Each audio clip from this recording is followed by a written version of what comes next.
Assalamualaikum warahmatullahi wabarakatuh. Perkenalkan, saya Nurma Dwi Hikmatasori dengan NIM 192231006 yang pada kesempatan kali ini akan menjelaskan hasil dari analisis dietary assessment pada anak yang berusia 6 hingga 23 bulan menggunakan indikator Infant and Young Children Feeding atau ICF. Nah, masa balita merupakan periode kritis dalam siklus kehidupan manusia yang dikenal sebagai Golden Age, karena pada fase ini terjadi pertumbuhan dan perkembangan yang sangat pesat, baik secara fisik maupun kognitif. Salah satu strategi yang dikembangkan untuk memastikan pemenuhan kebutuhan gizi pada anak di masa ini adalah melalui praktik Infant and Young Child Feeding, atau yang biasa kita kenal sebagai ICF. ICF menekankan pentingnya untuk pemberian ASI eksklusif selama 6 bulan pertama kehidupan. Kemudian dilanjutkan dengan pemberian makanan pendamping atau MPASI yang bergizi, bervariasi, serta diberikan dalam jumlah dan frekuensinya sesuai hingga usia 2 tahun.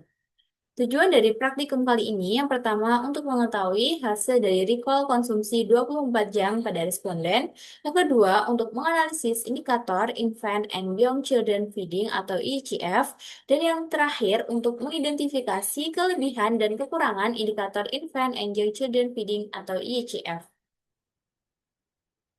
Kita masuk ke metodologi. Waktu dan tempat dari pelaksanaan ini dilaksanakan pada tanggal 18 Oktober 2025 pukul 16.00 waktu Indonesia Barat melalui wawancara langsung di kediaman responden yang berada di Gang Mulyarejo Utara, Kecamatan Mulyarejo, Surabaya. Untuk subjeknya ini sendiri adalah balita laki-laki bernama Ryan yang berusia 18 bulan.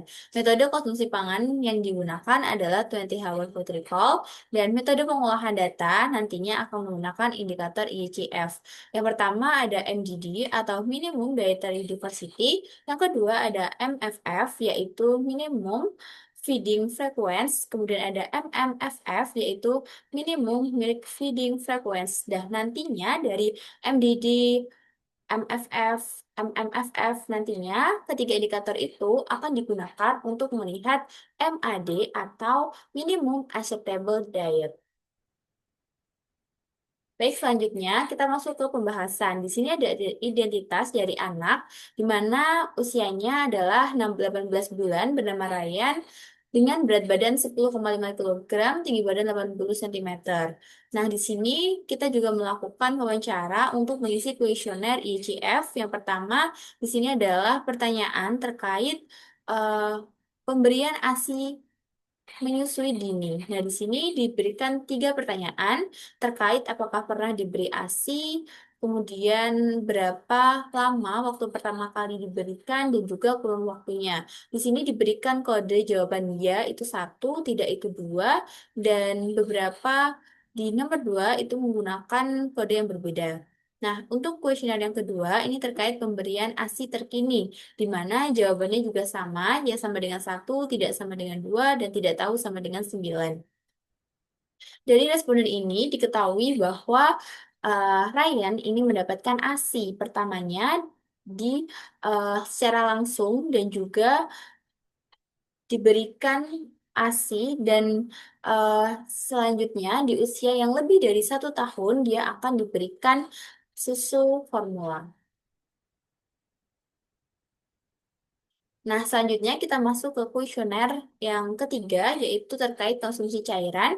Di sini ada beberapa pertanyaan terkait konsumsi air maupun segala sesuatu yang berupa cairan yang dikonsumsi oleh Ryan ini. Dan di sini apabila eh, ada pertanyaan lanjutan juga apabila mengkonsumsi cairan tersebut. Contohnya di sini ada susu formula yang dijawab ya, dan mereknya ini adalah Vidoran. Kemudian dikonsumsi berapa kali? Di sini dituliskan 7 kali dengan porsi 220 ml. Nah, selanjutnya kita masuk ke bagian data recall. Kita juga akan merecall asupan dari Ryan ini, dimulai dari waktu pagi, selingan pagi, siang, selingan sore, hingga malam, dan didapatkan pada yang tertera pada layar. Selanjutnya, hasil dari recall itu nanti akan kita jadikan patokan untuk menginterpretasikan MDD, MMF, MMFF, dan selanjutnya akan kita interpretasikan MAD-nya. Untuk MDD, di sini ada beberapa kelompok atau kategori bahan makanan.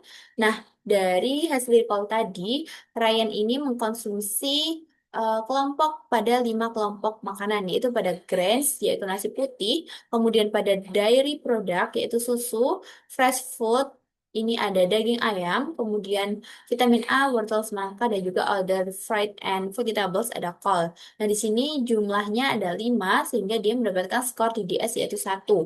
Kemudian untuk interpretasi MMF, di sini eh, anak akan memenuhi MMF jika pemberian solid atau semi solid makan lunak itu minimum 3 kali atau lebih selama hari kemarin. Nah, di sini dari responden Ryan dia mengkonsumsi di kategori itu sehingga dikatakan untuk MMF-nya ini skornya juga 1.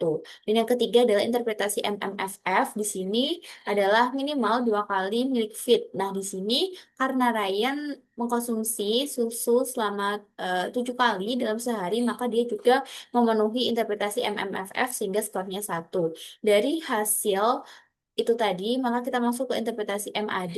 Di sini kita ketahui di setiap indikator itu skornya 1 dengan skor akhir yaitu 3 untuk skor MAD-nya, sehingga bisa kita simpulkan bahwa responden Ryan ini memiliki minimum acceptable diet yang baik karena dia bisa punya banyak variasi, kemudian konsumsi susunya juga sesuai dan juga dikonsumsi dengan variasi makanan solid dan semi solid. Nah, selanjutnya kita masuk ke kelebihan dari ICF dan juga kelemahannya.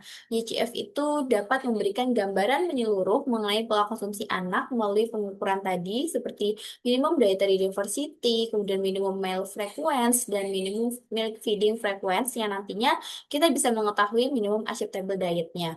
Yang kedua, dengan metode recall 20 hour, nah di sini indikator ICF itu dapat diterapkan pada survei yang berskala besar tanpa perlu peralatan yang banyak sehingga bisa dikatakan efisien dan juga ekonomis. Nah, selanjutnya indikator IGF ini juga dapat digunakan sebagai alat untuk pemantauan awal untuk mengidentifikasi risiko kekurangan gizi serta mengevaluasi efektivitas dari intervensi gizi di masyarakat. Namun, di balik kelebihannya, IGF juga punya keterbatasan. Yang pertama adalah pengumpulan data yang berbasis recall 24 jam ini sangat bergantung pada ingatan responden dan bisa berpotensi bias. Selanjutnya, MDD dan MMF ini hanya menilai keberagaman kelompok pangan serta frekuensi makan, tanpa mempertimbangkan jumlah porsi, ukuran sajian, ataupun kandungan zat gizi spesifiknya. Nah, selanjutnya indikator dari IHF ini juga tidak cukup sensitif untuk mendeteksi kekurangan gizi mikro tertentu dan tidak mampu membedakan kualitas bahan pangan. Sehingga kita bisa mengetahui kelebihan dan kelemahan di balik indikator IHF ini. Nah, kesimpulan dari praktikum ini adalah infant and young child feeding pada responden Ryan ini diperoleh hasil bahwa pola makan telah memenuhi seluruh indikator, baik pada MAD dengan skor total 3. Hal ini artinya pada minimum dietary diversity, minimum meal frequency, dan minimum milk feeding frekuensinya telah terpenuhi. Frekuensi makannya sudah cukup bervariasi dan mencerminkan pola asupan yang bisa mendukung pertumbuhan dan perkembangan dari Ryan ini secara optimal. Nah, selanjutnya kita masuk ke saran. Nah, di sini diharapkan juga untuk ibu dari responden untuk meningkatkan variasi bahan makanan pada anaknya, yaitu Ryan ini, khususnya pada sumber nabati seperti tahu, tempe, kacang-kacangan, dan juga kebutuhan dari seratnya, yaitu sayur dan buah.